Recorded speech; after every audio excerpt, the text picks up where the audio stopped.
হয় মনোযোগ বৃদ্ধি করা বা মনোযোগ সৃষ্টি করা। মনোযোগ সৃষ্টি করার উদ্দেশ্যে চোখ বন্ধ করে নামাজ পড়লে নামাজ হবে, কিন্তু যদি এটি আমরা নিয়মিত করি, সব সময় করি এবং এটাকে আমরা নামাজের সুন্নাহ মনে করি, তাহলে সেটা ভুল হবে। কারণ নবী করিম সাল্লাল্লাহু আলাইহি ওয়াসাল্লাম নামাজের সময় স্বাভাবিক থাকতো, তার চোখ তিনি বন্ধ করতে কোনো কথা জানা যায় না। তবে যেমনটি বললাম যে মনোযোগ সৃষ্টি করার জন্য যদি আপনি এটা করেন, সেটা আপনি করতে পারেন। আপনি 5 ওয়াক্ত নামাজ পড়েন, অতিরিক্ত টুপি মাথার না দিলেও চলবে, আপনি পাঞ্জাবি না পড়লেও চলবে, আপনি অতিরিক্ত তাসবিহ তাহলিল না করলেও চলবে, কিন্তু আপনি হক হালালে চলেন। মানুষের হক নষ্ট করিয়েন না। মানুষের হক নষ্ট করবেন আর এদিকে সুবহানাল্লাহ আলহামদুলিল্লাহ পড়বেন। আপনার সুবহানাল্লাহ আলহামদুলিল্লাহ। ভাইরা আমার, দুঃখ বা কষ্টে যখন থাকি তখন আমরা সাধারণত এই বিষয়গুলোকে এভাবে অনুভব করতে পারি না, একটু কষ্ট হয়। যখনই আমি দুঃখে পতিত হব, আমাদের নবীজির কথা স্মরণ করব যে তার চাইতে দুঃখে কেউ ছিল না, সবচেয়ে কষ্টে ছিলেন, কিন্তু তার চাইতে সাকসেসও পৃথিবীতে কেউ ছিল না। ইন্টারেস্টিং বিষয়। সবচেয়ে দুঃখী মানুষ সবচেয়ে সফল মানুষ। কি অর্থে সফল? ওই যে তার মিশনকে তিনি সবচেয়ে ভালোভাবে বাস্তবায়ন করেছেন। প্রথম এবং দ্বিতীয় বিশ্বযুদ্ধের মধ্যে 100 মিলিয়ন মানুষ হত্যা করতে হয়নি। তার আদর্শকে তিনি পৃথিবীতে অত্যন্ত চমৎকারভাবে প্রতিষ্ঠা করে গেছেন, সবচেয়ে শান্তিপূর্ণভাবে, সবচেয়ে কম মানুষের জীবনের মূল্যের বিনিময়ে। অতএব কষ্ট যখন হবে আমাদের সবর করতে হবে ওই কথা চিন্তা করে। আমাদের সময় চোখ বন্ধ করে রাখলে আমাদের কোনো সমস্যা হবে কিনা? আমাদের সময় অনেকে চোখ বন্ধ করে রাখেন, উদ্দেশ্য হয় মনোযোগ বৃদ্ধি করা বা মনোযোগ সৃষ্টি করা। মনোযোগ সৃষ্টি করার উদ্দেশ্যে চোখ বন্ধ করে নামাজ পড়লে নামাজ হবে, কিন্তু যদি এটি আমরা নিয়মিত করি, সব সময় করি এবং এটাকে আমরা নামাজের সুন্নাহ মনে করি, তাহলে সেটা ভুল হবে। কারণ নবী করিম সাল্লাল্লাহু আলাইহি ওয়াসাল্লাম নামাজের সময় স্বাভাবিক থাকতো, তার চোখ তিনি বন্ধ করতে কোনো কথা জানা যায় না। তবে যেমনটি বললাম যে মনোযোগ সৃষ্টি করার জন্য যদি আপনি এটা করেন, সেটা আপনি করতে পারেন।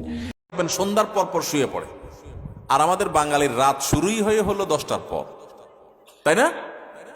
আমরা অফিস আদালত থেকে আইসা বাসায় রিমোট নিয়া জামা টামা খুলে ধুইয়া বৈশা, এরপরে আমরা আয়সার নামাজ যদি পড়ি নামাজি হই, আর বেনামাজি হলে তার কোনো কথাই নেই।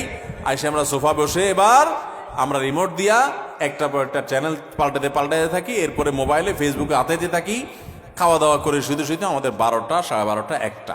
এই যে দেরিতে ঘুমাই, আমাদের জীবনের প্রোডাক্টিভিটি নষ্ট হয়ে যায়, বরকত নষ্ট হয়ে যায়। যে তরুণ তার প্রোডাক্টিভিটি বাড়াতে চায়, সেই জন্য রাতে তাড়াতাড়ি ঘুমায়। রাতে তাড়াতাড়ি ঘুমায়, যেগুলো রাতে করবেন ওইগুলো সকালে করবেন। অনেক যুবক আছে পড়াশোনা করে রাত 12টা পর্যন্ত। আরে ভাই, রাত 10টায় আপনি ঘুমিয়ে যান। এই যে 2 ঘন্টা পড়লেন, ভোর রাতে উঠে ফজরের সময় 2 ঘন্টা পড়েন, ওই 2 ঘন্টা এই 2 ঘন্টার চেয়ে অনেক বেটার হবে। কারণ 6-7 ঘন্টা 8 ঘন্টা ঘুমের পরে যে ফ্রেশ মুড থাকবে, ওই সময় পড়লে সেই পড়াটা অনেক তাড়াতাড়ি আপনার আত্মস্থ হবে।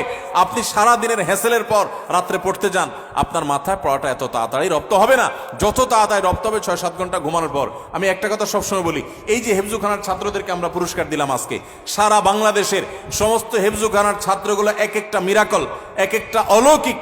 কারণ এই যে অলৌকিকত্ব, এক একটা অলৌকিক বিষয় এদের মধ্যে রয়েছে, সেটা হলো যে এরা সবাই ছোট ছোট বাচ্চা মানুষ। 30 পারা কোরআন হেফজ করে ফেলে মাত্র 2 বছরে, 1 বছরে, 6 মাসে, বিভিন্ন সময়। কিভাবে সম্ভব? 30 পারা কোরআন, এত বড় কোরআন পুরাটার হেফজ করে ফেলে, মুখস্থ করে ফেলে, কিভাবে সম্ভব?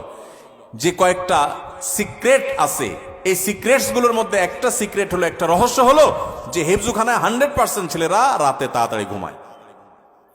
তারা রাত 10টার ভিতরে 100 হেফজখানার ছাত্র সারা বাংলাদেশে ঘুমায় পড়ে। কোথাও পাবেন না 10টা পরে ছেলেরা পড়ালেখা করে, সব 10টার মধ্যে ঘুমায় যায়। পুরা কোরআন হেফজ করে ফেলে অল্প সময়ের মধ্যে, আবার রাত জেগা পড়ে না। কিভাবে সম্ভব? কারণ তারা ওই যে আবার ভোরে উঠে যায়, ভোরে উঠে পড়ে। ওই ভোরের সময়টা রাতের 4 ঘন্টা, আর তখন 1 ঘন্টার সময়। এজন্য প্রোডাক্টিভিটি বাড়াতে চাইলে রাতে তাড়াতাড়ি ঘুমাইতে হবে। যেটা রাত জেগে করবেন, যে কাজটা, সেটা ভোরে করবেন। 1 2 নম্বর হলো সকালে ঘুমাবেন না। সকালে ঘুমানো যাবে না। সকালের ঘুম মানুষের জীবনের বরকত নষ্ট করে দেয়। আমাদের নবী সাল্লাল্লাহু আলাইহি ওয়াসাল্লাম দোয়া করেছেন, আল্লাহুম্মা বারিক লি উম্মতি ফি বুকুরিহা।